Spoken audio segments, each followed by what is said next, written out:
Money गुरु, मैं हूं स्वाति रायना। सरकार ने केंद्रीय कर्मचारियों को मालामाल कर दिया। 7वें वेतन आयोग की सिफारिशें मंजूर होने के बाद केंद्रीय कर्मचारियों की सैलरी में जबरदस्त इजाफा होगा। 6 महीने का एरियर भी आपके पास आएगा। सैलरी बढ़ेगी वो अलग, पेंशन धारकों को भी अच्छा खासा पैसा मिलेगा। ऐसे में पार्टी तो बनती है, जरूर कीजिएगा, लेकिन साथ साथ थोड़ी बचत भी कीजिएगा। इसका ध्यान रखना बेहद ही जरूरी है। भविष्य आपका पार्टी करते करते गुजरे, इसके लिए जरूरी है आज सही फाइनेंशियल प्लानिंग की। तो मनी गुरु स्पेशल में आज हम बताएंगे कि 7वें वेतन आयोग के बाद आप अपनी फाइनेंशियल प्लानिंग कैसे करें, खर्च और सेविंग के बीच बैलेंस कैसे बनाएं। और इसी को समझाने के लिए हमारे साथ जुड़े हैं जाने माने फाइनेंशियल प्लानर हर्षवर्धन रुंगटा। हर्षवर्धन, बहुत स्वागत है आपका मनी गुरु के इस बेहद ही खास शो में। कैसे हैं आप? एकदम बढ़िया, thank you for having me. Harshvardhan, कल तो लाखों की तादाद में जितने भी केंद्रीय कर्मचारी हैं उनको सौगात मिल गई। 7वें वेतन आयोग को मंजूरी मिलने के बाद साफ तौर पर इंक्रीमेंट हुआ है। अब वो जो सरप्लस मनी उनके हाथ में आएगा उसको कैसे खर्च किया जाए, ये अब सबके मन में सवाल है। अब 1 जनवरी 2016 से नया स्ट्रक्चर लागू भी हो जाएगा। 6 महीने का एरियर भी मिलेगा, जो कि जुलाई अंत या अगस्त शुरुआत में मिल जाएगा सभी कर्मचारियों को। अब सबसे पहले इसी लमसम रकम के बारे में अगर जाने, जो लमसम अमाउंट हाथ में आएगा, कई लोग सोच रहे होंगे चलो इसका गाड़ी खरीद लें, उसको अमाउंट और डालकर। कोई सोच रहे होंगे घर में एक एक्स्ट्रा एसी होना चाहिए। कई लोग सोच रहे होंगे एक अच्छा सा मोबाइल फोन खरीद लें। प्लानिंग तो कई लोगों ने बहुत की होगी, लेकिन प्लानिंग के साथ साथ इसको कैसे सही तरीके से इन्वेस्ट किया जाए, ये कैसे करें, बताइए।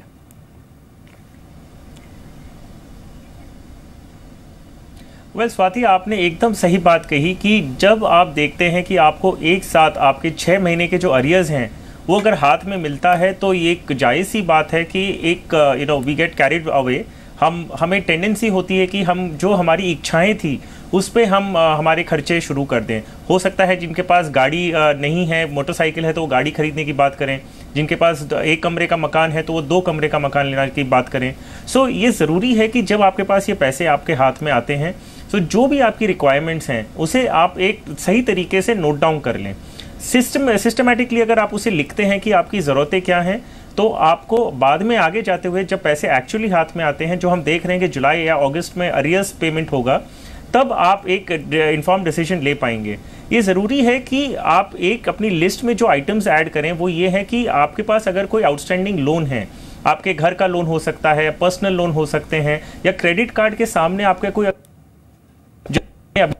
करते नहीं किया, तो ये ज़रूरी है कि ऐसा सम पेमेंट आता है प्रीपे करें। क्रेडिट कार्ड के अगर लोन्स हैं या आउटस्टैंडिंग है, वो तो फर्स्ट प्रायोरिटी पे होना चाहिए, क्योंकि उसकी जो ब्याज आपको भरना पड़ता है वो करीबन 30 से 40% आसपास होता है सालाना तौर पे। तो पहला है कि आप अगर कोई भी क्रेडिट कार्ड आउटस्टैंडिंग है तो वो भरेंगे। दूसरी बात है कि अगर आपका प्रिंसिपल आउटस्टैंडिंग है होम लोन की तरफ, तो उसमें भी आप थोड़ा ध्यान देंगे कि उधर आप अगर थोड़ा रीपे कर सकें और अपनी जो ब्याज है वो थोड़ा कम कर लें या अपनी EMI कम कर लें, तो इस तरह से आपके पास थोड़ा लिक्विडिटी अपने हाथ में बचेगा। तो ये एक थोड़ा कॉशियस होना इनके लिए ज़्यादा बेहतर होगा। वाकई भावनाओं में बहकर कोई भी आप निवेश न करे, कोई भी पैसे को खर्च ना करे। जितना भी लमसम अमाउंट आपके स्ट्रक्चर के हिसाब से आपको मिलेगा अगले महीने में या अगले 2 महीने में, हर्षवर्धन रुंगटा बता रहे हैं कि कैसे उसको प्लान किया जा सकता है और प्रायोरिटी कैसे सेट की जा सकती है। लमसम अमाउंट की तो हमने बात की, लेकिन अगर हम परसेंटेज के लिहाज से जानना चाहे हर्षवर्धन, यहाँ पर कितना % पैसा निवेश करना चाहिए, कितना % खर्च करना चाहिए? क्योंकि अब लोग यही सवाल पूछेंगे, अब सिर्फ अगर खर्च ही कर लिया तो पैसे बचेंगे नहीं, या सिर्फ सारा निवेश ही कर लिया तो जिन जरूरी चीजों पर खर्च करना है वो तो हो ही नहीं पाएगा। तो ये प्रायोरिटी कैसे सेट करें और कितना % सेट करना जरूरी है? स्वाति, आपने वापस एक ही बहुत ही अहम मुद्दे पे बात की है कि जब आपके पास आपकी मेहनत की कमाई आपके हाथ में आती है, तो आप किस तरह से डिसाइड करेंगे कितना आप अपने आप पे खर्च कर सकते हैं, अपनी शौक पूरा कर सकते हैं, और कितना आपको सेव करना चाहिए। सो इसे हम 2 हिस्सों में देखेंगे। पहली बात है जो आपकी रेगुलर इनकम होती है, जो आपको सालाना जो आपको पगार मिलती है, उसमें से हम रेकमेंड करते हैं कि आपको जो एक हैबिट बनानी चाहिए वो है 20% की। अगर मान लीजिए आपके 1 लाख रुपए आपकी पगार है और आपके हाथ में 1 लाख रुपए आते हैं, तो 20% जो है 20,000 रुपए आपको एक सेविंग्स में एक एलोकेट करना चाहिए। बाकी 80,000 में आप अपने जो खर्चे हैं वो निकालेंगे। अब जब हम लमसम की बात कर रहे हैं, जो आपको एक अरियर्स के तौर पे आपको 6 महीने का लमसम आपको एक साथ हाथ में दिया जाएगा, ये रेशियो जो है वो आपको रिवर्स करना चाहिए। 80% आप एलोकेट करिए जो आपको इन्वेस्टमेंट्स हैं कर देंगे, और % है वो आप अपनी लाइफस्टाइल नीड्स के लिए आप यूज़ कर सकते हैं। बनता है कर रहे हैं ये पैसे आप अपनी लाइफस्टाइल पे खर्चा नहीं करेंगे तो क्या फ़ायदा हुआ कमाने का। तो उस प्रकार से, लेकिन क्योंकि ये लमसम अमाउंट है, आप इसका रेशियो रिवर्स करेंगे। 80% जैसे मैंने कहा वो लोन रीपेमेंट के लिए या अपने निवेश के लिए रखेंगे, एंड 20% जो है वो आप अपने कोई भी शौक को पूरे कर सकते हैं। ये आपका हक बनता है और इसमें करने में कोई गिल्टी फीलिंग भी नहीं आनी चाहिए। और अगर हम डिफरेंट स्ट्रक्चर्स की बात करें, क्योंकि शुरुआत जो मिनिमम सैलरी इंक्रीमेंट से 11,000 हुई है, जो कि 1,60,000 तक यानी 1,500 रुपए तक जाता है, ये जो पूरा अमाउंट है। अगर हम मंथ वाइज बात करें, एरियर की तो हमने बात की लमसम कहां पर निवेश किया जा सकता है, लेकिन मंथली अगर एक अमाउंट हमें रखना है, माइंड में ये भी टारगेट है कि एक्स्ट्रा अमाउंट से हम नया फ्रिज ले सकते हैं, नई गाड़ी ले सकते हैं, मोबाइल या फिर ज्वेलरी कोई लेना चाहता है, तो उसमें अगर हम इन टर्म्स ऑफ अमाउंट बात करें तो 11,000 का जो अमाउंट है मिनिमम से शुरुआत करते हैं, इसको कैसे बाइफर्केट किया जाए?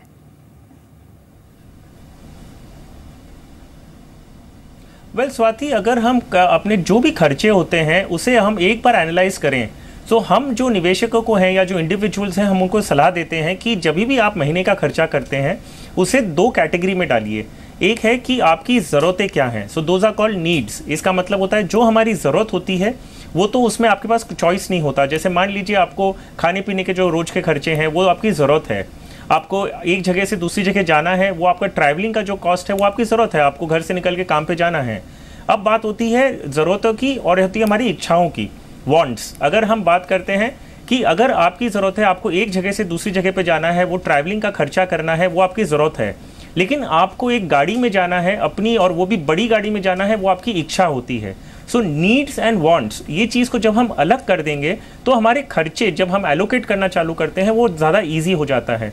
उदाहरण के तौर पे आपको बताऊंगा कि अगर अभी किनकी, जिसने आपने एक एग्जाम्पल लिया है कि 11,000 रुपये सैलरी बढ़ती है, तो पहला फॉर्मूला आपका ये सिंपल है कि 20% उसका भी आपको सेव करना चालू कर देना चाहिए। इतना आप अपने माइंड में एक मेंटल ब्लॉक कर लीजिए कि 20% मेरे हाथ में आया ही नहीं। क्योंकि आया नहीं तो आप उसका एक इन्वेस्टमेंट प्लान बना सकते हैं, और जो बाकी के पैसे हैं उसमें आप अपना खर्चा चला लेंगे।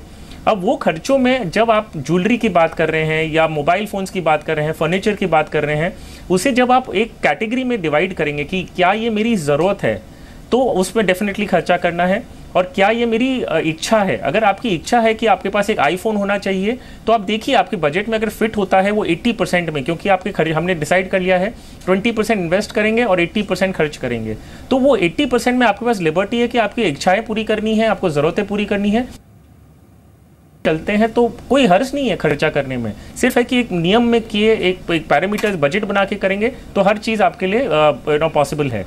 हर्षवर्धन, ये तो हमने मिनिमम सैलरी की बात की 11,000, जिसके पास ये एक मिनिमम अमाउंट है, लेकिन मैक्सिमम अमाउंट भी है लगभग 1.5 लाख रुपए का। डेफिनेटली उसकी सैलरी ज़्यादा है, उसके निवेश ज़्यादा है, उसके खर्चे भी ज़्यादा है। यहाँ पर क्या कोई डिफरेंस है जो आपने फॉर्मूला बताया वो उसका?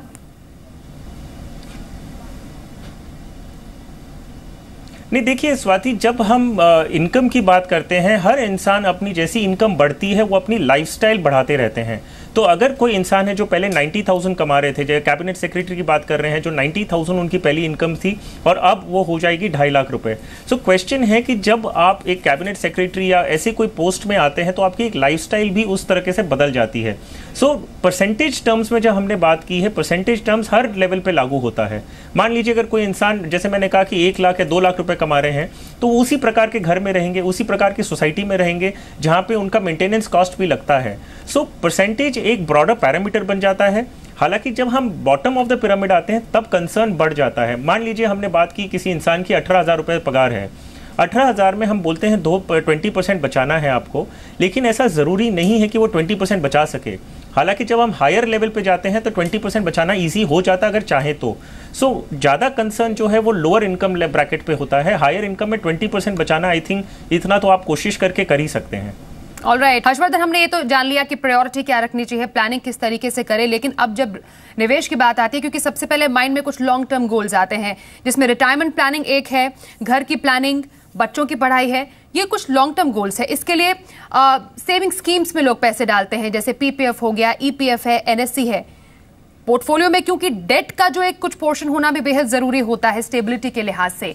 अब इन तमाम इंस्ट्रूमेंट्स की बात की जाए तो कैसे स्ट्रैटेजी बनानी चाहिए?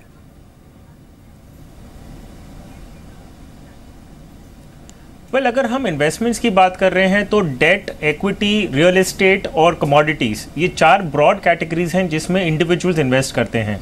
सो जब हम डेट की बात कर रहे हैं तो जो लमसम इन्वेस्टमेंट्स करने हैं उसके लिए आपके पास पीपीएफ डेफिनेटली एक ऑप्शन है, जिसमें आपको टैक्स फ्री इनकम मिलती है और 8.1% आज की तारीख में उसका ब्याज दर है। सो आप इसकी बात कर सकते हैं, पीपीएफ है। फिर आपके पास अगर आपकी गर्ल चाइल्ड है तो सुकन्या समृद्धि डिपॉजिट है जिसमें आप निवेश कर सकते हैं।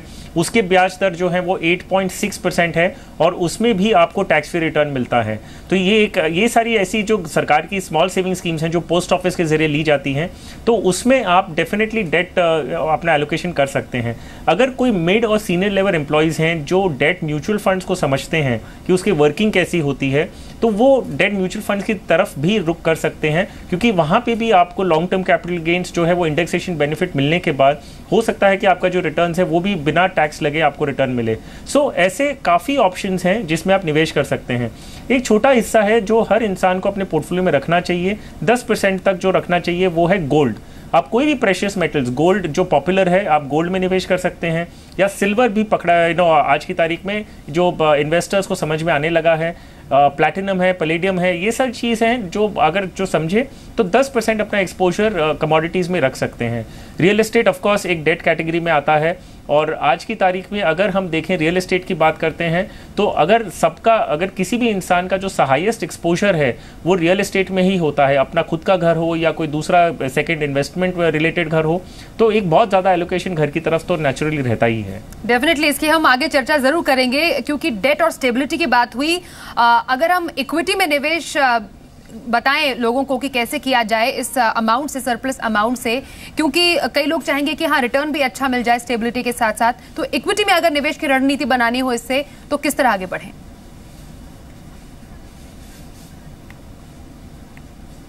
वेल, अगर हम इक्विटीज़ की बात करें स्वाति, तो ये ज़रूरी है समझना कि इक्विटीज़ जो है वो एज एन एसेट क्लास आपको लॉन्ग टर्म में अच्छे रिटर्न्स देता है, विच मीन्स कि शॉर्ट टर्म में आपके पास हम देखेंगे वॉलेटिलिटी बहुत रहती है, मार्केट कभी 500 पॉइंट गिर भी सकता है, ऊपर भी चढ़ सकता है। हम ब्रेक्सिट का जो न्यूज़ आया था उसके बाद मार्केट 1000 पॉइंट नीचे गया था। सो शॉर्ट टर्म में जो है वो एक्सटर्नल फैक्टर्स हैं, वो सब में आपको वॉलेटिलिटी दिखती रहेगी और शायद रिटर्न्स नेगेटिव भी दिखें। अब ये सवाल उठता है कि अगर आपके पास 20 साल 25 साल आपके पास रिटायरमेंट के लिए हैं, तो जो आप अपना एसेट क्रिएट कर सकते हैं रेगुलर इन्वेस्टमेंट्स करते हुए, एसआईपी जो सिस्टमैटिक इन्वेस्टमेंट प्लान है, उस जरिए से अगर आप निवेश करते हैं, जो एक्सेस इनकम जो हम बोले कि जो आपको इंक्रीज इनकम मिल रही है और उसका 20% आपको निवेश करना है, तो वो रिस्क डेफिनेटली आप एक इक्विटी एसेट क्लास में बना सकते हैं और उसके थ्रू निवेश कर सकते हैं। डायरेक्ट इक्विटी अगर आप समझते हैं तो कर सकते हैं, नहीं तो आप म्यूचुअल फंड के जरिए जा सकते हैं। अब एक चीज़ आपको और समझनी है कि क्योंकि इनकम बढ़ रही है तो आपकी टैक्स लायबिलिटी भी बढ़ेगी। आप अगर 20% में पहले थे तो अभी शायद 30% में आ जाएंगे।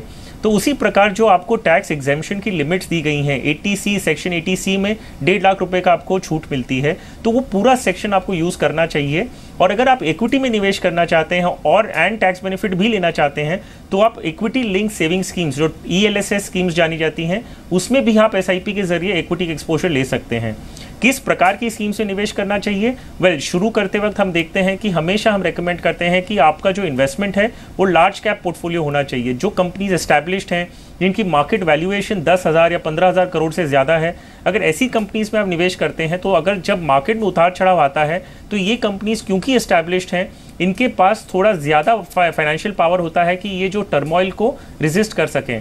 सो इस प्रकार से वो अपना इन्वेस्टमेंट इक्विटी में भी शुरू कर सकते हैं। एंड एज कंपेयर टू जो ट्रेडिशनल सेविंग स्कीम्स है, उसके बदले जो कुछ फंड्स हैं वो डेफिनेटली काफी अच्छा रिटर्न देते हैं और लगातार कुछ फंड्स भी हम आपको दिखा रहे हैं जहां पर आप निवेश कर सकते हैं जो आपके पास ये सरप्लस अमाउंट आया है।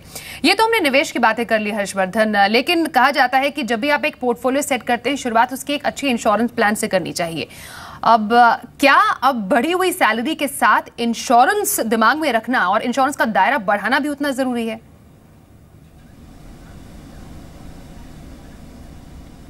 वेल इनफैक्ट अगर हम इंश्योरेंस की बात कर रहे हैं, आपकी कोई भी आय हो, आप अगर पे कमीशन पहले 7th पे कमीशन के पहले की सैलरी देख रहे हैं या हम पे कमीशन के बाद की सैलरी देख रहे हैं, इंश्योरेंस तो एक इंसान को एक मैंडेटरी चीज़ है, वो पहला स्टेप है आपकी फाइनेंशियल प्लानिंग का। सो अगर आप 7,000 रुपये कमा रहे थे पहले और अभी 18 कमाने वाले हैं, या पहले 90,000 थी और अभी 2.5 लाख रुपए कमाने वाले हैं, इरिस्पेक्टिव ऑफ दैट आपको इंश्योरेंस जो है वो अपनी लाइफ पे अपने डिपेंडेंट्स को प्रोटेक्ट करने के लिए जरूर लेना चाहिए। Alright. अब ये चीज डेफिनेटली हाईलाइट होती है अगर आपने पहले इंश्योरेंस ले रखा था, तो अब क्योंकि इनकम बढ़ी है आपको अपना इंश्योरेंस भी बढ़ा लेना चाहिए। ऑलराइट, और आखिर में अच्छी खबर ये भी कि जो केंद्रीय कर्मचारी घर खरीदना चाहते हैं सरकार की तरफ से उन्हें भी तोहफा है। हाउस बिल्डिंग एडवांस यानी HBA की सीमा 7.5 लाख रुपए से बढ़ाकर 25 लाख रुपए कर दी गई है, यानी सस्ती दरों पर 25 लाख रुपए की रकम ले सकते हैं केंद्रीय कर्मचारी। इसका फायदा कैसे उठाया जाए हर्षवर्धन रुंगटा?